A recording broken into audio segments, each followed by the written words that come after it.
Welcome, my friend, to the warmth of Baker Street Ember. Settle in by the fire. As we prepare for tonight's tale, I must ask, from which shadowy corner of the world are you listening? If you find comfort here, please subscribe and leave a like to support the channel. Now. London fog lay thick upon the city that winter evening. At 221B Baker Street, Holmes sat idle, craving challenge. Then came the urgent knock. Lord Archibald Montague found dead in his locked library. Throat slashed, razor in hand, suicide note nearby. Scotland Yard saw despair from financial ruin, but Holmes saw a link. The cut angled wrong for a right-handed man. One link in a chain that would bind a killer. The game is afoot. Chapter 1. The first link. I set down these events as they occurred during that foggy December of 1895, when a bitter cold had settled over London like a heavy woolen blanket. The fog was so thick that evening that the gas lamps along Baker Street appeared only as soft, yellow smudges, and every breath carried the damp smell of Thames mud mingled with coal smoke from 1,000 chimneys. Holmes and I had returned to our rooms at 221B after a long and fruitless day. Our boots left wet prints on the stairs, 17 of them, as always, and the sound of our footsteps echoed in the narrow passage. Mrs. Hudson met us at the landing, wiping flour-dusted hands on her apron. "A gentleman is waiting, Mr. Holmes," she said in a low voice. Very agitated. Wouldn't give his name to me. Only said it was a matter of life and death. Holmes' eyes brightened at once. That peculiar light came into them, the look that always told me the hunt had begun. We entered the sitting room. The coal fire crackled steadily, throwing warmth against the chill that clung to our coats. The familiar smells greeted us. Old tobacco from Holmes's Persian slipper, the faint carbolic scent of my medical bag, and the rich leather of the armchairs. A tall man in an expensive but rain-spotted overcoat stood before the hearth. His face was pale, his mustache trembling. He held his hat in both hands, crushing the brim. "Mr. Sherlock Holmes." His voice was hoarse. "The same," Holmes replied, already studying him. "And you are?" "Edmund Montague. My father, Lord Archibald Montague, was found dead this afternoon in the library of our house in Kensington. The police say it was suicide. I say it was murder." He spoke the last word as though it burned his tongue. Holmes motioned him to a chair. The leather creaked as the young man sat. I poured him a measure of brandy from the tantalus. The sweet, fiery scent rose as he took it with shaking fingers. "Tell us everything," Holmes said quietly, exactly as it happened. Edmund Montague spoke in short, painful bursts. Father had been troubled for months, debts from railway shares that had collapsed. Last night he locked himself in the library after dinner.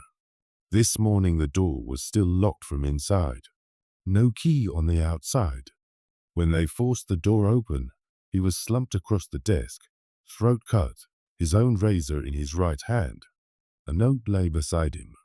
"I can bear the shame no longer. Forgive me." Inspector Lestrade had come, declared it suicide, and prepared to close the matter. But Edmund insisted something was wrong. The razor was in his right hand, he said, but father always shaved with his left. He used to joke that his right hand was only good for signing checks. Holmes leaned forward, steepled fingers beneath his chin. "Continue." "The note was written in fountain pen. Father hated fountain pens, said they leaked. He used a dip pen his entire life, and there was mud on the carpet. Reddish clay.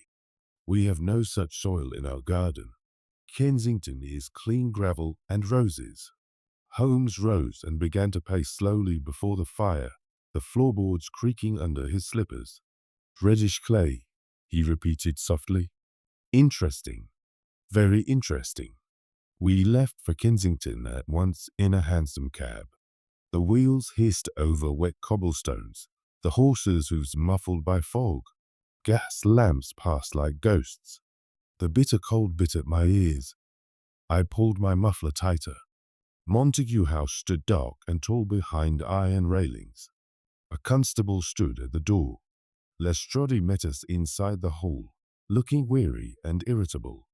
"Holmes," he sighed. "It's suicide. Locked room. Note. Razor. What more do you want?" "Data," Holmes answered simply. The library smelled of old books, coal smoke, and something sharper, blood. A low fire still burned in the grate, fighting the December chill.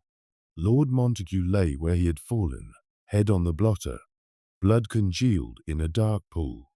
The razor gleamed in the gaslight. Holmes knelt beside the body. He examined the wound first, deep, clean, from left ear almost to right. "The angle," he murmured, "left to right. A right-handed man attempting suicide would almost certainly cut right to left. The first link, Watson." He moved to the carpet.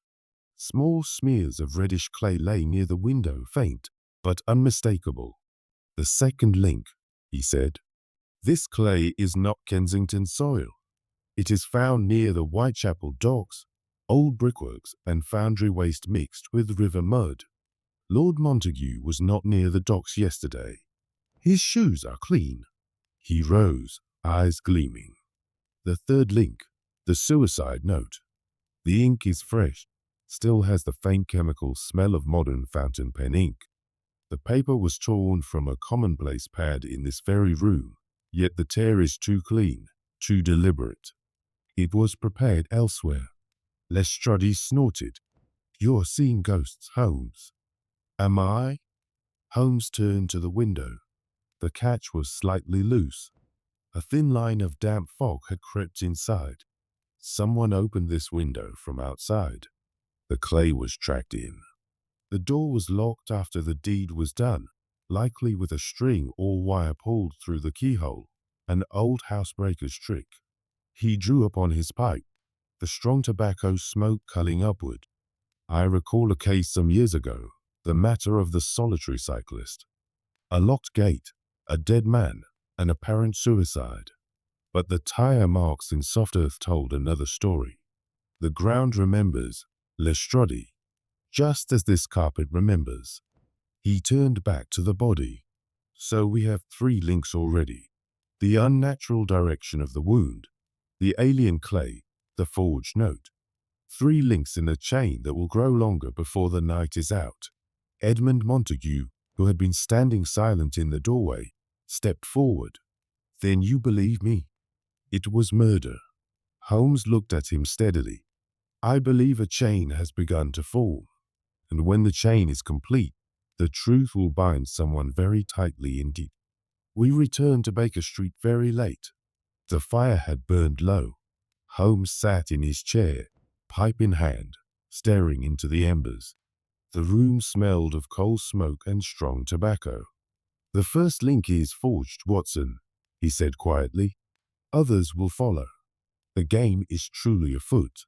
I looked at the fog pressing against the window panes, listened to the distant toll of Big Ben through the mist, and felt the familiar thrill that always came when Holmes began to see what others could not. The chain had begun.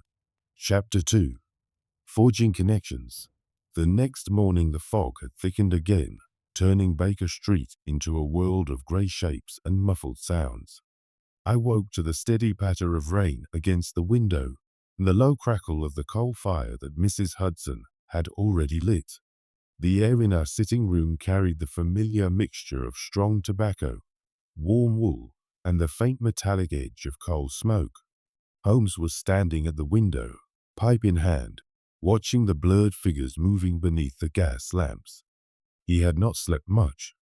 The dark circles under his eyes told me that. "Whitechapel docks this morning, Watson," he said without turning. "The reddish clay is our most tangible link so far. We must discover where it came from and who carried it into that locked library." We breakfasted quickly, hot tea, bitter on the tongue, and toast spread with Mrs. Hudson's marmalade.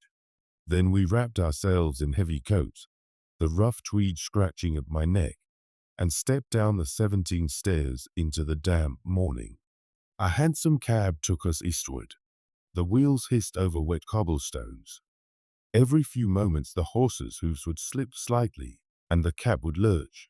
Through the open flap I could smell the river growing stronger, Thames mud, tough fish, and the ever-present coal smoke drifting from steam tugs. When we reached the Whitechapel docks the fog was almost solid.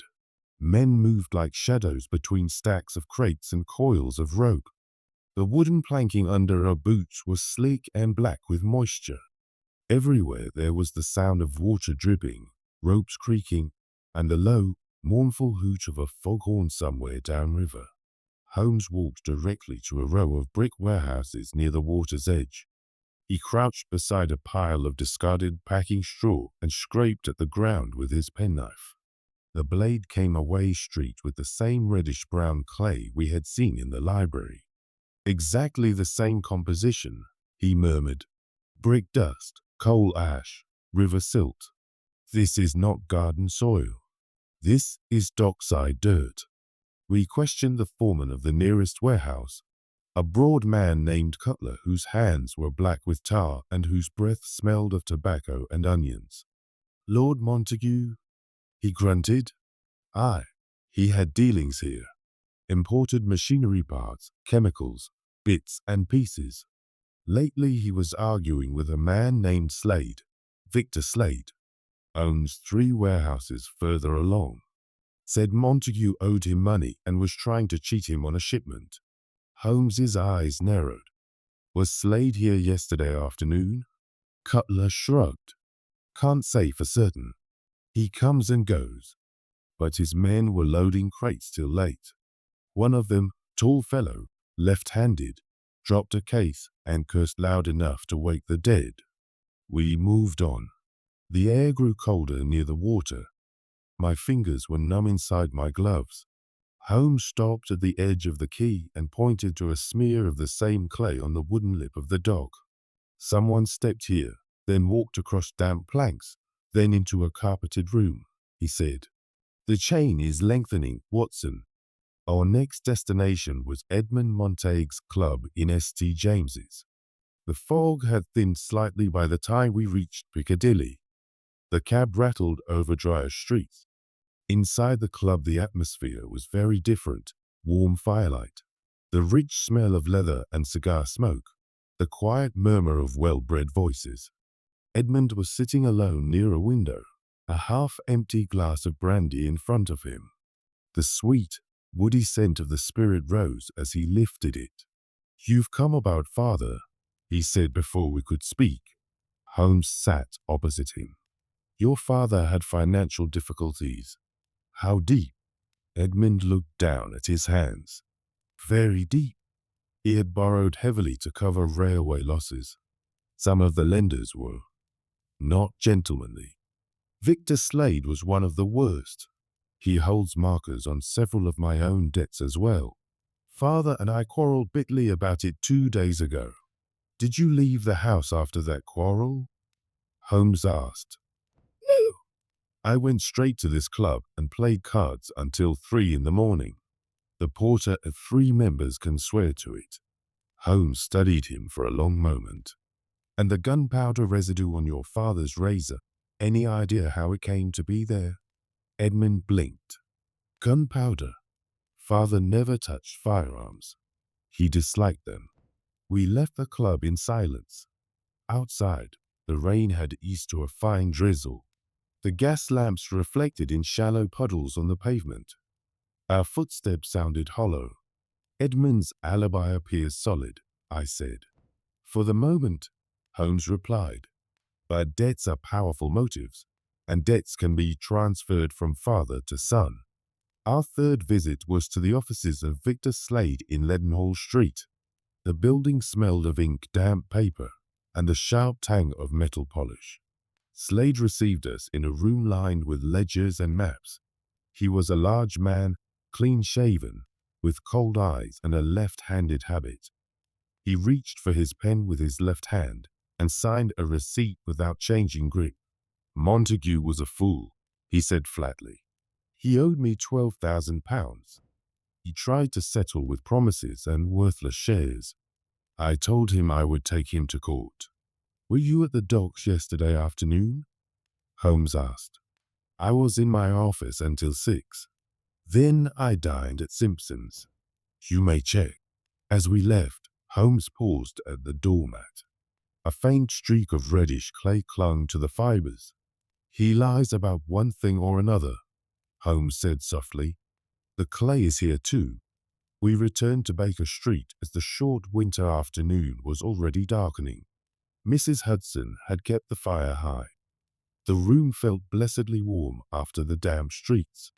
Holmes dropped into his chair and reached for the Persian slipper. The strong tobacco smoke soon filled the air. So far we have 4 clear links, he said, counting on his fingers. First, the unnatural direction of the wound. Second, the alien clay on the library carpet and window path. Third, the fresh ink and contrived suicide note.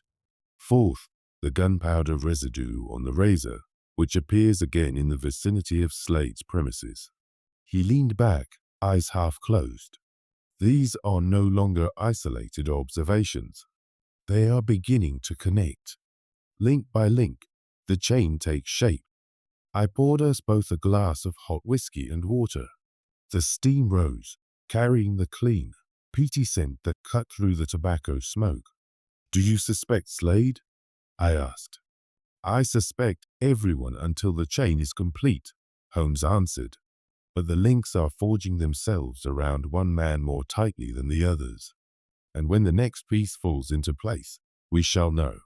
Outside, the foghorn sounded again from the direction of the river, distant, mournful, patient. The chain was taking shape. Chapter 3. The chain grows. The fog had not lifted by the following afternoon. If anything, it had grown denser, pressing against the windows of 221B like damp grey felt. I could hear the muffled clop of horses and the occasional sharp ring of a hansom driver's bell drifting up from Baker Street. Inside, the sitting room was warm from the coal fire, but the scent of wet wool still clung to our coats from the morning's excursion. Holmes stood at the chemical bench, holding a small glass slide up to the gaslight. On it was a scraping of the reddish clay we had collected from the library carpet and the Whitechapel docks. Silica, iron oxide, traces of coal tar and river silt, he murmured. Identical in both samples. The link is physical, Watson, not supposition. He set the slide down and turned to me. We return to Montague House this evening. There are things we missed in the first examination, things the police overlooked because they had already decided the verdict. We left just as the early winter darkness was settling. The handsome ride to Kensington felt longer than usual. The fog swallowed the street lamps, and every turning seemed to appear without warning. The horse's breath steamed in white clouds, and the leather of the seat was cold and slightly damp beneath us. Montague House loomed out of the mist, its tall windows dark except for 1 or 2 lit on the ground floor. A constable stood at the door, stamping his feet against the chill. Lestrade met us in the hall, his ulster dripping. You again, Holmes, he said with a tired sigh. I told you it's suicide. And I told you, Holmes replied calmly, that the ground remembers. He led us straight to the library without removing his coat. The room was colder than before. The fire had been allowed to die down to a few red embers. The smell of old blood had not yet faded, mingling unpleasantly with the musty odor of leather bindings and the faint carbolic trace from the police surgeon's visit. Holmes went directly to the tall window beside the desk. He ran his fingers along the inner sill, then crouched and examined the carpet directly beneath. Here, he said, a second faint smear, almost invisible unless the light falls at this angle, and another on the window latch itself. He straightened. The window was opened from outside after the body was arranged. The clay was carried in on the murderer's boots, deposited here, and again here when he reached to close the latch behind him. Lestrade folded his arms. Even if someone entered that way, the door was locked from inside. We had to break it open. Holmes moved to the door and knelt beside the keyhole. Observe. He pointed to a very fine scratch, almost a hairline, running vertically along the brass escutcheon. A thin blade or wire was inserted here, he said. The key was turned from the corridor side, then withdrawn. The string and hook method, crude but effective in a house with old locks.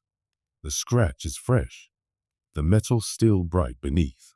I felt the cold air moving faintly from the window, carrying with it the distant sound of a foghorn from the river and the soft patter of rain on the glass. Holmes crossed to the desk and lifted the suicide note once more. He held it close to his face, nostrils flaring. The paper is from this room, torn from the commonplace book in the drawer.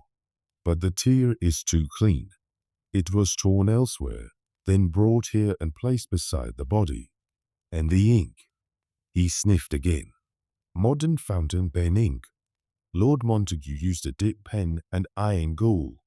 This has the faint aniline scent of newer formulations. He set the note down. 3 more links, Watson. The second clay trace beneath the window. The scratch on the lock. The aniline ink. Each one connects to the first 3.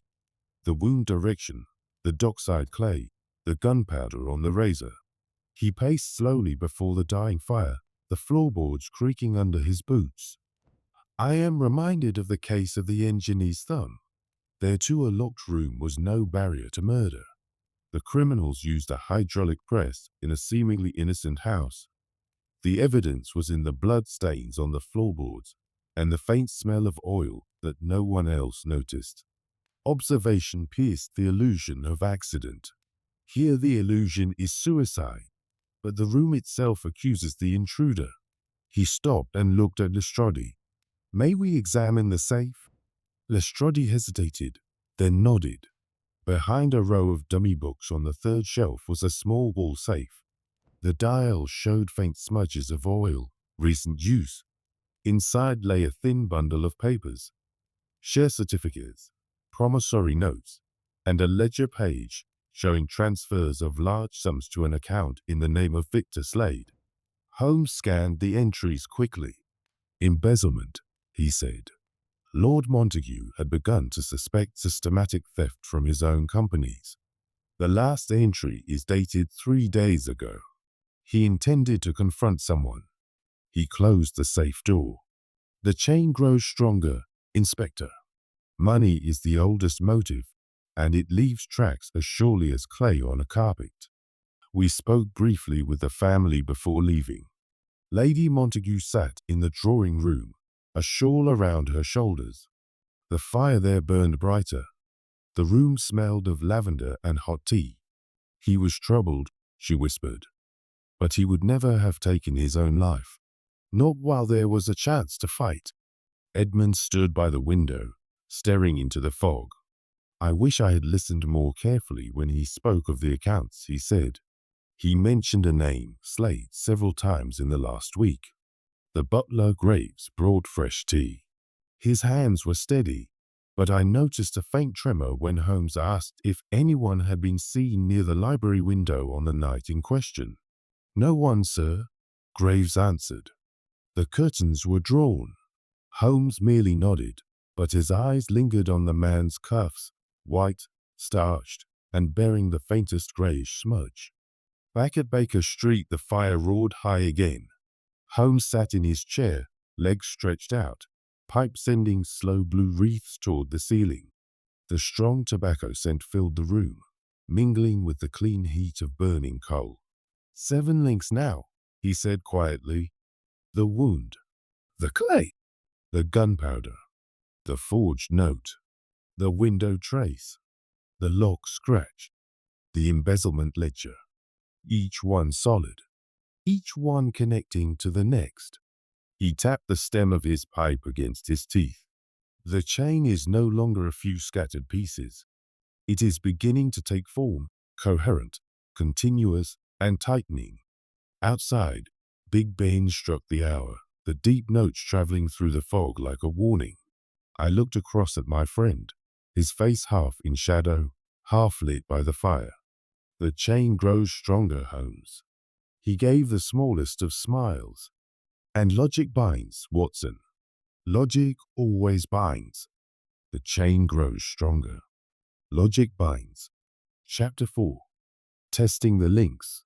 The fog had thinned to a pale veil by the following morning, but the cold remained sharp enough to sting the lungs. I woke to the sound of Holmes already moving about the sitting room, the familiar scrape of a chair leg on the floorboards, and the soft clink of glass apparatus.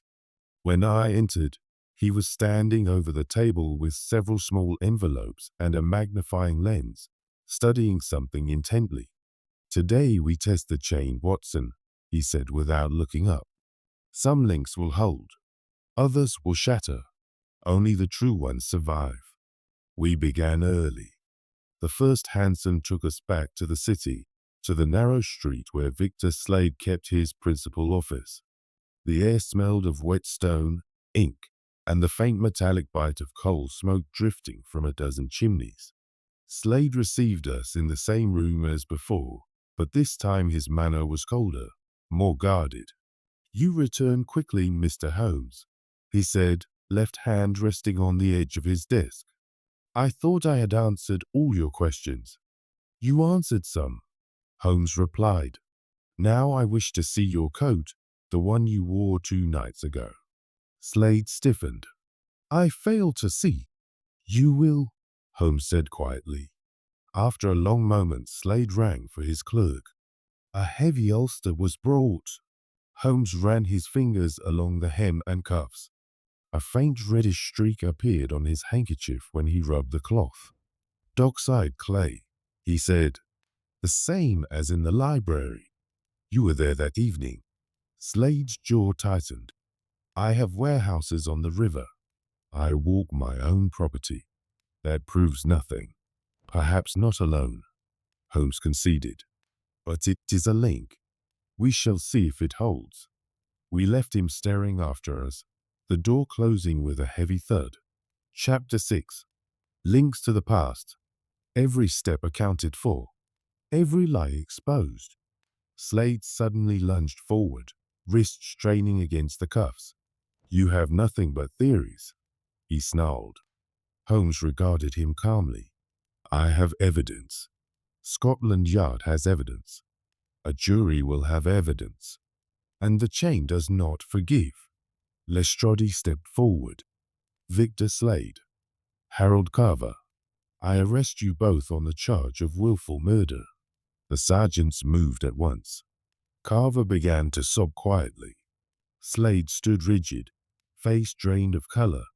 As they were led from the room, Holmes remained by the fire.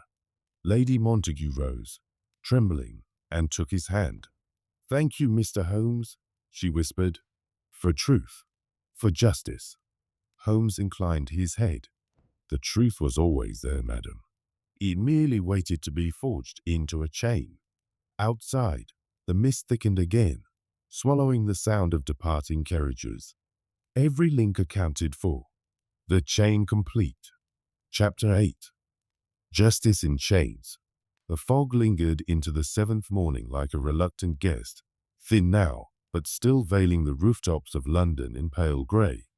At Scotland Yard the air inside was thick with coal smoke, ink, damp wool uniforms, and the faint metallic tang of gun oil from the armory downstairs. Lestrade met us in a narrow corridor lined with green baize notice boards and flickering gas jets. "They are both in the cells," he said, rubbing his hands together against the chill. Slade demanded a solicitor at once. "Carver hasn't stopped talking since dawn, trying to shift every ounce of blame onto his partner." Holmes nodded once. "Take us to them. The formalities must be completed before the magistrates this afternoon." We descended a short flight of stone steps worn smooth by generations of boots. The cells smelled of damp lime wash, old straw, and the sour sweat of fear. Slade sat on the narrow bench in the first cell, coat discarded, shirt sleeves rolled to the elbows. His face was composed, but the knuckles of his left hand were white where he gripped the edge of the bench. He looked up as Holmes approached the bus. "You've come to gloat, Holmes?" "No," Holmes replied quietly. "I've come to witness justice taking its proper course." Slade gave a short, bitter laugh. "Justice? You think a jury will understand your precious chain of logic? They'll see a grieving family, a dead man, a locked room. They'll see coincidence." Holmes regarded him steadily. "They will see clay tracked from your own docks into the library. They will see gunpowder residue linking your firearms to the murder weapon. They will see a forged note in Carver's handwriting, written with ink you keep in your office. They will hear the cabman who drove you to Kensington at night, and the crossing sweeper who saw Carver returning to the house. Coincidence does not forge 10 such links, Mr. Slade. Only guilt does." Slade's jaw tightened. For a moment he said nothing. Then, very softly, "I built an empire from nothing. Montague was going to take it away with one accountant's report. I did what any man would do to protect what he made." "You took a life," Holmes said simply. "That is not protection. That is destruction." We moved to the next cell. Carver, Harold, sat hunched on the floor, back against the wall, knees drawn up. His eyes were red and swollen. His voice cracked when he spoke. "I didn't want to kill him. Slade said it would only look like suicide. He said no one would suffer. He said—" He broke off, swallowing hard. Holmes crouched so their eyes were level through the buzz. "You struck the blow, Carver. You chose the moment. You chose the razor. The wound was yours." Carver's head dropped into his hands. "I needed the money." Slade promised half. "I was tired of running.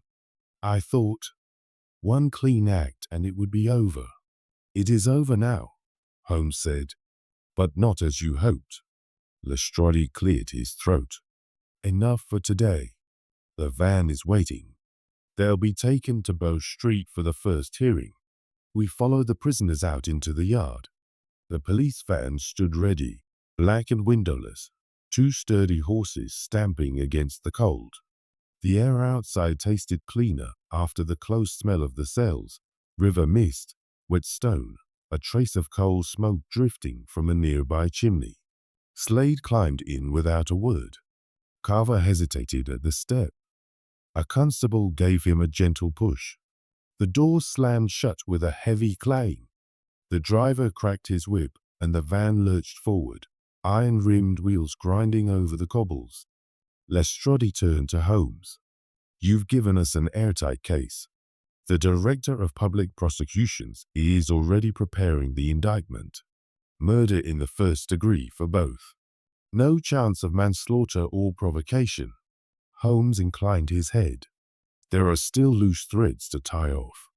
We returned to Montague House that afternoon. The family had gathered in the drawing room once more. Lady Montague sat very straight, a lace handkerchief pressed to her lips. Edmund stood beside her chair, hand resting protectively on her shoulder. Eliza clutched a small prayer book, knuckles white. Holmes spoke quietly. "The men who took your husband and father will face trial. The evidence is overwhelming, but there are matters of reputation to settle here as well." He turned to Edmund. "The gambling debts you feared would disgrace the family were exaggerated by Slade to keep you under pressure. He held forged markers, your signature copied from old letters. The club porter and the night ball clerk have already confirmed the forgery. Your name is clear." Edmund exhaled, shoulders dropping as though a weight had lifted.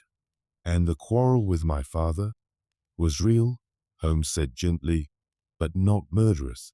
He was protecting you from men like Slade. He died before he could tell you so." Lady Montague reached for her son's hand. Edmund knelt beside her chair. "I should have listened to him," Holmes looked at Eliza next. Your shooter was never suspected by me. The rumors were planted by Slade's people to distract attention. Your Fiennes family has already been informed. There will be no scandal. Eliza gave a small, trembling smile, the first I had seen since the tragedy began. Finally Holmes turned to the butler, who stood near the doorway, head bowed. Graves, you accepted money to leave the window unlatched. You will face charges of conspiracy and aiding a felony. But you took no life. You struck no blow. Your testimony, full and honest, will be weighed in mitigation. The Crown may accept a lesser sentence. Graves swallowed hard. I'll tell everything, sir. Everything. Holmes nodded. Then justice will be measured, not blind. We left the house as dusk gathered. The fog was almost gone now. Stars began to prick through the clearing sky above Kensington. A hansom took us back to Baker Street. The fire was burning brightly when we arrived. Mrs. Hudson had left a tray with hot soup, fresh bread, and a decanter of brandy. I poured 2 glasses. The spirit tasted rich and warm after the cold day. Holmes sat in his usual chair, legs stretched toward the hearth. It is finished, Watson, he said quietly. The men are bound. The innocent are freed. The truth has done its work. I looked across at him, calm, satisfied. The peculiar light in his eyes dimmed to something gentler. Scotland Yard owes you another debt, I said. They owe the truth nothing, he replied. Truth pays its own way. Outside, a lone hansom rattled past, wheels hissing on the last damp patches of the street. Big Ben struck the hour, clear, unhurried, final. The criminal bound. Justice served. Chapter 9. Links restored. The trial opened at the Old Bailey on a bitter January morning in 1896. The fog had finally lifted from London, leaving behind a sharp, crystalline cold that turned every breath into white vapor. Inside the great courtroom the air was thick with the smell of polished oak, coal smoke from the iron stoves, and the faint musty scent of old legal robes and bound ledgers. The public gallery was packed. Reporters scribbled furiously. Family members of both the accused and the victims sat rigid in the front rows. Lady Montague, Edmund, and Eliza occupied the seats nearest the dock, faces pale but composed. Holmes and I sat a little further back, near Lestrade, who kept his eyes fixed on the proceedings with the quiet satisfaction of a man who knows the evidence is unbreakable. Victor Slade and Harold Carver, now correctly named in all court documents, stood in the dock side by side. Slade held himself very straight, jaw set, eyes fixed on the judge. Carver looked diminished, his shoulders hunched, gaze flickering nervously toward the jury box. The Crown's opening was brief and devastating. Counsel laid out the chain Holmes had forged. Embezzlement proven by ledgers recovered from Slade's office. The forged identity of Carver. The physical traces, dockside clay, gunpowder residue, aniline ink. The tampered window latch. The staged suicide note. The intercepted telegram. Each piece was presented with calm precision, supported by witnesses, documents, and expert testimony. The defense tried valiantly to create doubt. They suggested the clay could have come from any riverside worker, the gunpowder from any sportsman, the note from a moment of madness on Lord Montague's part. But the jury listened in silence, faces growing steadily more grave as the inconsistencies mounted. Carver took the stand first. Under cross-examination, he crumbled quickly. Tears ran down his cheeks as he admitted to striking the fatal blow, though he insisted Slade had forced him. I never wanted murder, he whispered. He said it would only look like suicide, that no one would suffer. The prosecutor's voice cut like a blade. Yet you chose the razor. You chose the moment. You chose to cut a living man's throat while he sat at his desk. Carver bowed his head and did not answer. Slade refused to testify in his own defense, a decision that spoke louder than any words. The jury retired at 3:30. They returned in less than 2 hours. Guilty. Both men. Willful murder. The judge passed sentence with grave solemnity. Death by hanging. Lady Montague gave a single, stifled sob. Edmund put his arm around her shoulders. Eliza pressed a handkerchief to her mouth but kept her eyes dry. After the court rose, we walked out into the cold January light. The streets around the Old Bailey were busy with clerks, barristers, and newspaper boys shouting the verdict. Holmes drew his coat tighter against the wind. "It is done," he said quietly. "The law has spoken." We returned to Montague House that evening. The house felt different now, no longer heavy with grief and suspicion, but quiet in a gentler way. The library had been cleaned and aired. The desk was covered with a fresh cloth. Fresh flowers stood in a vase on the mantel. Lady Montague received us in the drawing room. The fire burned brightly, the scent of hot tea and shortbread filling the air. "Emma!" "Holmes," she said, rising to take his hand. "I do not know how to thank you. You have given us back our lives." Holmes inclined his head. "I merely followed the evidence, madam. The truth was always waiting to be seen." Edmund stepped forward. "The debts have been cleared. The forged markers were destroyed in court. The companies are safe. Father's name is restored. No whisper of suicide remains. The papers speak only of a terrible crime solved." Eliza smiled, small but genuine. "My engagement is to proceed in the spring. There will be no shadow over it now. We plan a quiet wedding, but a happy one." Holmes looked at each of them in turn. "You have suffered greatly, but suffering ends. The chain that bound the guilty has also freed the innocent. That is the proper work of observation and reason." We stayed for tea. The cups were warm in our hands. The tea itself hot and fragrant, cutting through the lingering chill of the courtroom. Lady Montague spoke softly of small plans, reopening the house to friends, restoring the garden, perhaps a trip to the continent when spring came. As we left, Edmund walked us to the door. "I intend to continue Father's work," he said. "Not merely the business, but the charities he supported. He believed money should serve more than itself. I mean to honor that." Holmes shook his hand. "Then the chain continues in a better direction." Outside, the night sky was clear for the first time in weeks. Stars showed above the rooftops of Kensington. The air tasted clean and sharp. A hansom waited at the curb, its lamps glowing softly.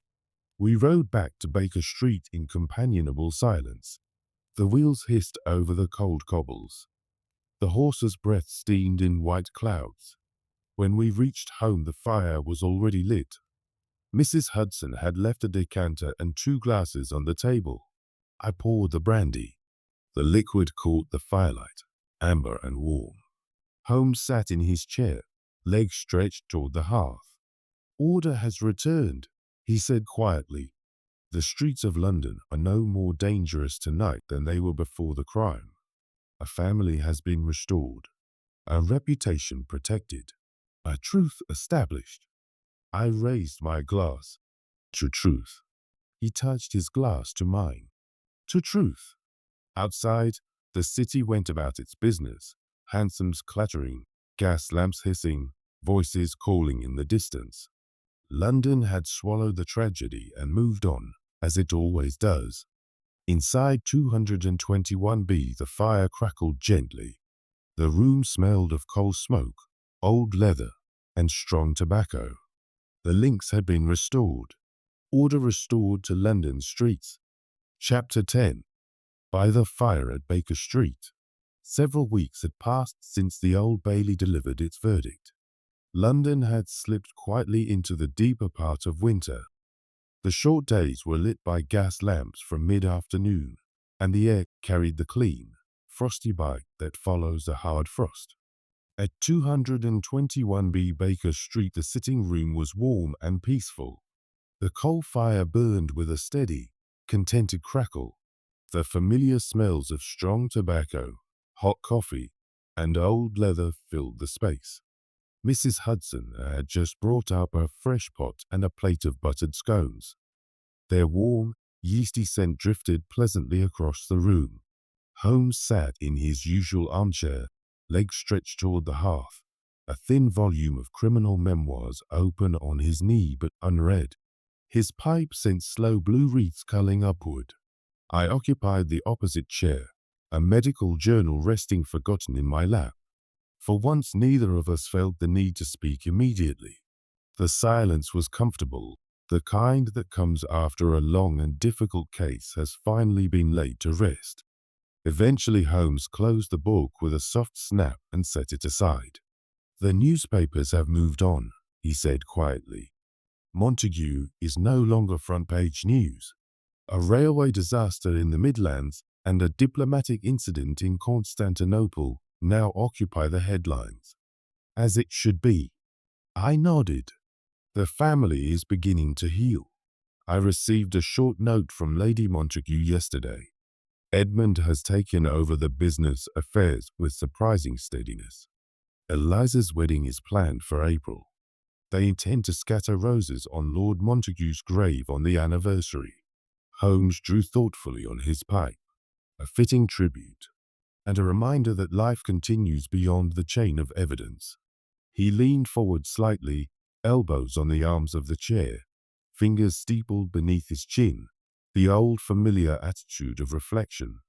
"This case, Watson, illustrated the method more clearly than most. The chain is not a metaphor chosen at random.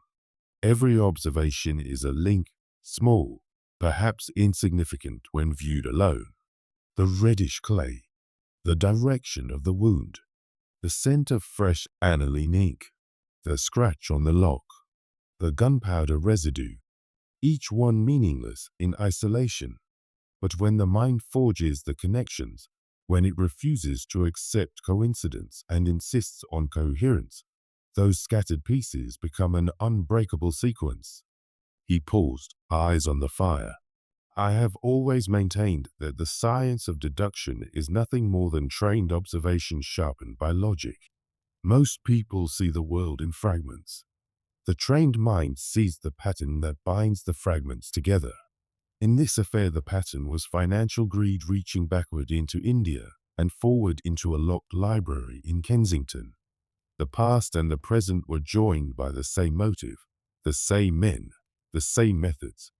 Once the first link was recognized, the unnatural angle of the cut, the rest followed inevitably."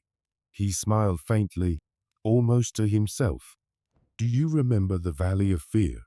There, too, a chain stretched across an ocean and 20 years. A coded message in a cipher book, a murdered man in a moated manor, a secret society in the Pennsylvania coalfields. Every link seemed disconnected at first. A missing dumbbell, a bicycle mark in the garden, a name scrawled on a page. Yet when the connections were forged, when the history of Bertie Edwards and the ancient order of freemen was laid bare, the entire crime became inevitable. The past explained the present condemned the past. Observation defeated distance and time." Holmes leaned back again, pipe stem tapping lightly against his teeth. Here the chain was shorter, but the principle identical. Slade and Carver believed they had created an illusion of suicide so perfect that no one would look beyond the locked door and the note. They forgot that every action leaves a trace. The ground remembers the clay on the boots. The metal remembers the scratch of the wire. The ink remembers its own chemical signature. The razor remembers the powder from the guns. Nature does not conspire to hide crime. She simply waits for someone to notice what she has recorded." He exhaled a long plume of smoke. "That is why deception so often fails against observation.